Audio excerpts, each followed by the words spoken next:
Datuk Seri Hajiji Noor terus menerima sokongan yang kuat untuk mengekalkan kedudukannya sebagai Ketua Menteri Sabah jika Gabungan Rakyat Sabah GRS dan sekutunya berjaya mempertahankan kemenangan dalam pilihan raya negeri ke-17 yang akan datang. Sokongan ini disuarakan oleh Parti Gagasan Rakyat Sabah bahagian Lumadan dalam mesyuarat tahunan bahagian itu yang berlangsung baru-baru ini di Beaufort.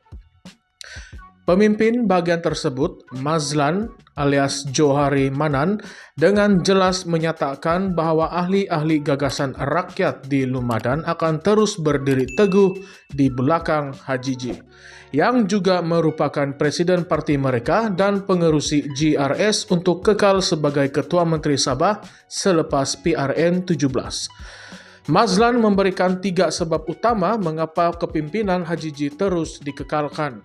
Pertama, katanya, kerajaan negeri di bawah pimpinan Hajiji mempunyai hala tuju yang jelas dan matlamat yang konkret dalam membangunkan Sabah. Kedua, pelbagai inisiatif dan bantuan telah disediakan oleh kerajaan ini baik secara langsung maupun tidak langsung yang bertujuan untuk memberi manfaat kepada rakyat negeri itu. Dan yang ketiga, Mazlan menyamakan semangat GRS dengan apa yang dilihat di Sarawak, di mana rakyat perlu mengubah mentaliti dan perspektif politik mereka dengan lebih memberi kepercayaan kepada parti tempatan untuk mentadbir kerajaan negeri. Ini menunjukkan aspirasi yang kuat di kalangan pemimpin tempatan untuk melihat Sabah dipimpin oleh anak negeri sendiri tanpa terlalu bergantung kepada parti dari semenanjung. Di sebalik sokongan padu yang diberikan kepada Hajiji, ada beberapa isu kontroversi dan persoalan yang patut diangkat untuk dibahaskan, terutamanya dalam konteks perkembangan politik di Sabah. Pertama, adakah sokongan ini benar-benar mencerminkan aspirasi seluruh rakyat Sabah? Walaupun gagasan rakyat Lumadan dengan tegas menyokong Hajiji, masih terdapat persoalan sama ada sokongan ini melambangkan pandangan keseluruhan rakyat Sabah atau sekadar suara kelompok yang mempunyai kepentingan tertentu dalam arena politik. Dengan politik Sabah yang terkenal dengan dinamiknya, adakah mungkin wujud cabaran dari pihak lain yang tidak puas hati dengan kepimpinan GRS dan Hajiji? Selain itu, meskipun kerajaan pimpinan Hajiji dilihat banyak membantu rakyat, persoalannya ialah sejauh manakah inisiatif-inisiatif ini benar-benar sampai kepada mereka yang memerlukan. Sabah telah lama bergelut dengan masalah infrastruktur yang kurang memuaskan, terutamanya di kawasan luar bandar, di mana sekolah-sekolah dan klinik kesihatan seringkali berada dalam keadaan daif. Mazlan sendiri menyentuh mengenai ketidakadilan dalam peruntukan kerajaan pusat kepada negeri ini yang menyebabkan Sabah ketinggalan dari segi pembangunan berbanding negeri-negeri lain. Dalam konteks ini, adakah langkah-langkah yang diambil oleh kerajaan negeri mencukupi untuk menangani masalah-masalah ini? Atau adakah mereka hanya menunggu peruntukan tambahan daripada pusat tanpa mengambil inisiatif yang lebih proaktif? Satu lagi aspek penting yang disentuh oleh Mazlan ialah hubungan kerajaan negeri dengan kerajaan pusat. Beliau menekankan bahawa kerjasama erat antara kedua-dua pihak adalah kunci kepada kemajuan negeri dan pelaksanaan Perjanjian Malaysia 1963 iaitu MA63. Namun, di sini timbul persoalan utama. Adakah kerajaan negeri pimpinan Hajiji sudah cukup tegas dalam menuntut hak-hak Sabah di bawah MA63? Atau adakah mereka masih terlalu bergantung kepada ihsan kerajaan pusat?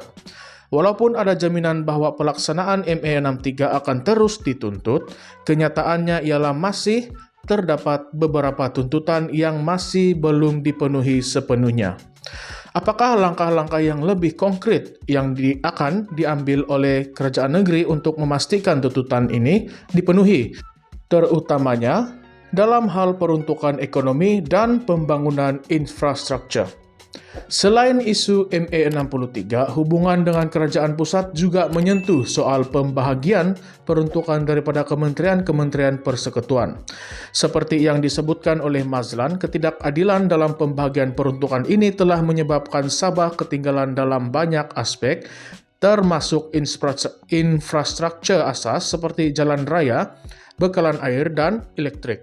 Ini bukan sahaja memberi kesan kepada taraf hidup rakyat, tetapi juga membantutkan usaha Sabah untuk menarik lebih banyak pelaburan dan meningkatkan ekonomi negeri. Dalam konteks ini, adakah kerajaan negeri akan lebih agresif dalam menuntut pembahagian peruntukan yang lebih adil, atau adakah mereka akan terus bergantung kepada hubungan baik dengan kerajaan pusat tanpa membuat tuntutan yang lebih jelas dan tegas? Dengan menjelangnya PRN 17, sokongan terhadap HJJ dan GRS tentu sekali akan diuji. Walaupun mereka kini memegang tampuk kuasa, cabaran dari pihak-pihak lain tidak boleh diketepikan. Politik Sabah terkenal dengan sifatnya yang tidak stabil dan sentiasa berubah-ubah, di mana pakatan dan kesetiaan politik boleh bertukar dalam sekelip mata. Dalam suasana politik seperti ini, adakah HJJ dan GRS akan dapat mengekalkan sokongan padu daripada rakyat Sabah, atau akan muncul cabaran-cabaran baru yang mungkin menggugat kedudukan mereka? Di samping itu, persoalan juga timbul mengenai sejauh mana kestabilan politik ini boleh bertahan selepas PRN 17, memandangkan lanskap politik Sabah seringkali dicorakkan oleh percaturan yang sukar dijangka. Isu-isu ini perlu dibincangkan secara terbuka, terutamanya dalam konteks masa depan Sabah yang bergantung kepada keseimbangan antara tuntutan rakyat, kepimpinan yang cekap, dan hubungan dengan kerajaan pusat. Adakah kepimpinan HJJ mampu memenuhi harapan dan aspirasi rakyat, atau adakah mereka akan menghadapi cabaran yang sukar dalam memastikan pembangunan yang inklusif dan adil untuk semua lapisan masyarakat Sabah? Ini semua adalah persoalan yang perlu dijawab, terutama ketika negeri ini bersiap sedia menghadapi PRN 17 yang dijangka menjadi titik tolak penting dalam politik Sabah.